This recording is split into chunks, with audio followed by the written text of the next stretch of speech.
Hello, this is Shivam Dutt Mehta and you're watching Sudarshan World. In a surprising turn of events, US President Donald Trump and Russian President Vladimir Putin have agreed to a 30-day ceasefire aimed at de-escalating the Russia-Ukraine war. But while the White House calls it a first step towards lasting peace, Ukraine isn't celebrating just yet. President Zelensky remains skeptical and the road to real peace could be far more complicated. In a significant diplomatic breakthrough, Trump and Putin agreed during a phone call on Tuesday to work towards a 30-day limited ceasefire focused on protecting energy infrastructure and establishing a Black Sea maritime truce.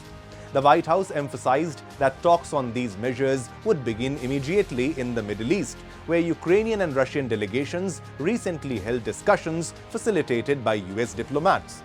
During these talks in Saudi Arabia, Ukrainian officials proposed a limited ceasefire framework that includes halting long-range missile strikes, enforcing a maritime truce, and facilitating a prisoner exchange.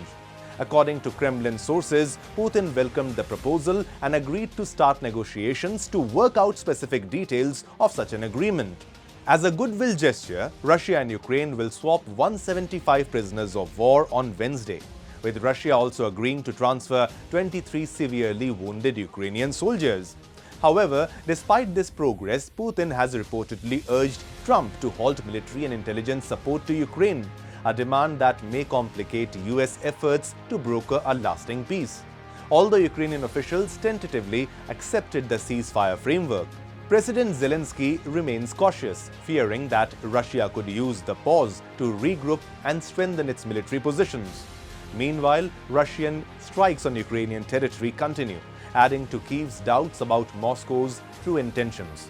This diplomatic move also marks a potential shift in US-Russia relations, with Trump appearing eager to end the war quickly, even if it means risking tensions with US allies who insist that Putin must face consequences for his invasion.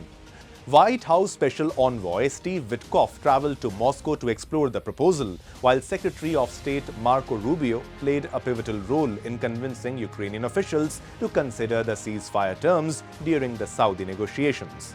As the world watches this fragile peace effort unfold, one question remains: will this ceasefire pave the way for a lasting solution, or is it just a brief pause before the conflict resumes? Only time will tell.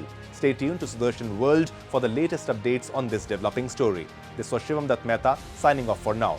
Jai Hind, Jai Bharat, Jai Hindustan.